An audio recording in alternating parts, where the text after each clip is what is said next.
अस्सलाम वालेकुम guys, welcome back to my YouTube channel. भाई आज हमने ये आटा गूंद लिया था और ये आटा नहीं है, यानी मैदा है और हमने इसे आटे की तरह गूंद लिया था और फिर इसे हमने बेल लेना है और इसे ना थोड़ा सा पतला कर लेना है।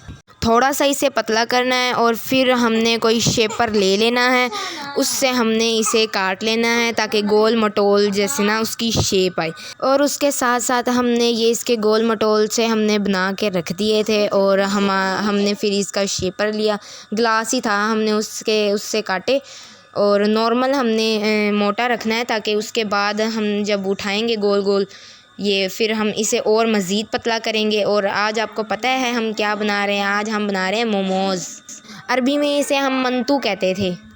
इसका मिसाला हमने बना लिया था, आप चाहें तो इसमें चिकन भी ऐड कर सकते हैं।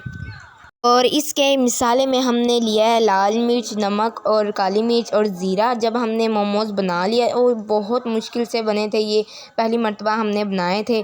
और साथ साथ हमने बना लिए थे समोसे। मैंने नहीं बनाए थे, आपी ने बनाए थे। आपी ने इतने सारे समोसे बना लिए थे और आपी ने ही सारे समोसे फ्राई किए। जब अम्मी ने मुझे देखा कि मैं फारिग खड़ी हूँ तो अम्मी ने मुझे कहा कि तू ही कुछ काम कर ले। मैंने सोचा कि मैं रायता बना लेती हूँ अपना मनपसंद का। और मेरे मनपसंद का रायता जो है वो टमाटरों का है। फिर हमने भाई टमाटर काट लिए और फिर टमाटर काटने के बाद हमने ले ली थी ग्राइंडर मशीन। उसमें हमने आराम से डाले टमाटर और थोड़ा सा हमने पानी भी ऐड कर लिया था। और अगर आपको थिक चाहिए तो बिल्कुल थोड़ा सा पानी डालना है और अगर आपको थोड़ी सी पतली सी चाहिए तो उसमें थोड़ा सा ज़्यादा पानी ऐड कर लीजिएगा। फिर हमने डाल दी भाई मिर्च डाल दी और फिर हमने डाल दिया लहसुन। लहसुन के बिना मुझे बिल्कुल चटनी अच्छी नहीं लगती। अगर आप चाहें तो इसमें पुदीना भी ऐड कर सकते हैं। और फिर हमने ऐड कर दिया थोड़ा सा नमक और आप इसमें धनिया भी ऐड कर सकते हैं, लेकिन मैंने धनिया ऐड नहीं किया क्योंकि थी नहीं। फिर हमने इसे ग्राइंड करके और इसे निकाल लेना है। हमारी बनी है थोड़ी सी थिक और मुझे थिक अच्छी लगती है। और अगर आप ट्राई करें तो कमेंट में ज़रूर बताएं कि आपको कैसी लगी। और अगर आपको मेरे कंटेंट अच्छे लगते हैं तो कमेंट में ज़रूर बताया करें ताकि मैं ऐसे ही कंटेंट बनाऊं। चटनी का जो टेस्ट था वो तो भाई बहुत अच्छा था और साथ साथ हमारे समोसे साहब भी तैयार हो गए थे। और भाई साथ में हमारे बहनोई साहब ने भेजे थे चावल और साथ में भाई कस्टर्ड भी थी। सॉरी, कस्टर्ड नहीं, सवियाँ भेजी थी और भाई कसम से बहुत लजीज की थी ये। और भाई हमारे घर में तो बहुत सामान आया था, बाहर से बहुत लोगों ने भेजा था और साथ में भेजी थी सूजी। मुझे सूजी गरम अच्छी लगती है, आपको गरम अच्छी लगती है या ठंडी? कमेंट में ज़रूर बताना। और भाई सारा दस्तरख्वान पे सजा कर हम तो बैठ गए। हमारे मोमोज भी पक गए थे और भाई रायता भी सब कुछ पक गया था। और साथ में भाई थे दही बल्ले भी हमारे बहनोई ने भेजे थे, वो भी बहुत मज़े के थे। बहुत मज़ा आया मुझे तो भाई। और साथ में भाई फ्रूटों की तो बारिश कर दी थी, वो भी बहुत अच्छे थे। फ्रूट तो वैसे भी अच्छे होते हैं। और साथ में भाई छोटे छोटे मुन्ने मुन्ने से लड्डू भेज दिए थे, उनके लिए एक कमेंट तो बनता है। फिर हमने इसे मज़े लेकर इसे लहरा लहरा कर दिखा कर और मज़े लेकर खाया। और फिर जब इतना सारा खाने के बाद इसे हाजमा करने के लिए हम चले गए मामू के घर।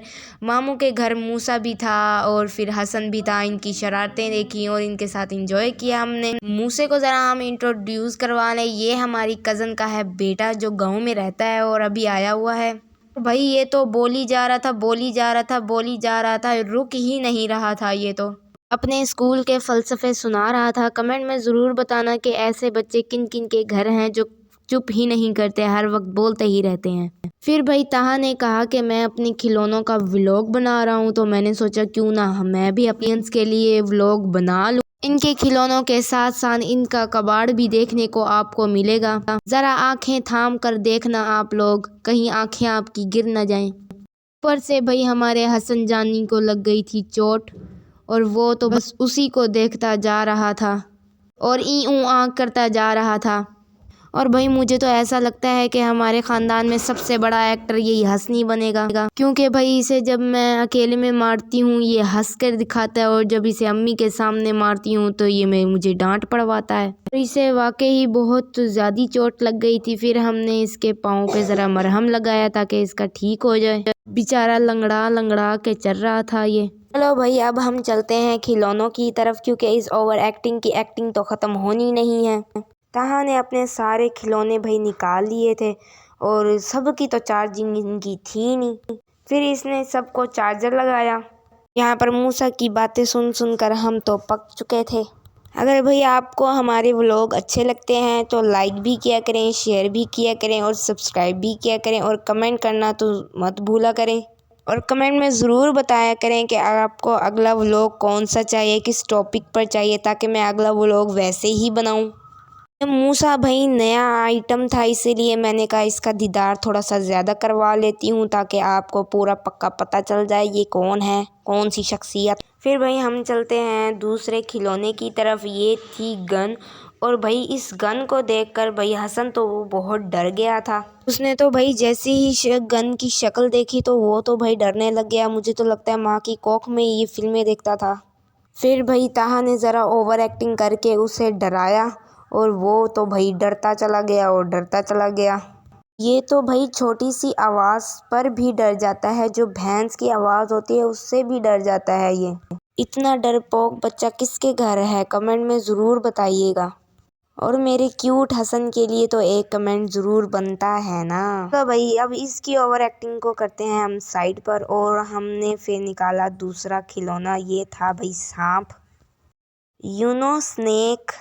और भाई यकीन मानो इसकी भी चार्जिंग नहीं थी। फिर ताहा ने इसको भी चार्जर लगाया और तब तक हमारे ये हेलीकॉप्टर का चार्जर हो गया था। फिर ताहा ने इसे उड़ाया और ये रिमोट कंट्रोल नहीं था, ये वैसे ही उड़ता है। और भाई ये तो ऊपर जाकर खड़ा ही हो गया। फिर हमने इसका इंतज़ार किया कि ये कब नीचे आए और जैसे ये नीचे आया तो नीचे गिर पड़ा। एक चीज़ है जो ताहा ने 2 साल से संभाल कर रखी है, ये मेरी अम्मी जान ने इन्हें दिया था। यानी उनकी तो फुप्पो लगती हैं लेकिन उन्होंने संभाल के रखा था। तब तक हमारी हो गई स्नेक की चार्जिंग, उसको भी हमने दिखाया। और ये था भाई रोबोट जो कार भी बन सकता था और भाई रोबोट भी थी ये, कि इसकी भी चार्जिंग नहीं थी। लेकिन अगर आप चार्ज होना चाहते हैं तो हमारे व्लॉग देखे करें, सब्सक्राइब किया करें, लाइक करें, शेयर करें।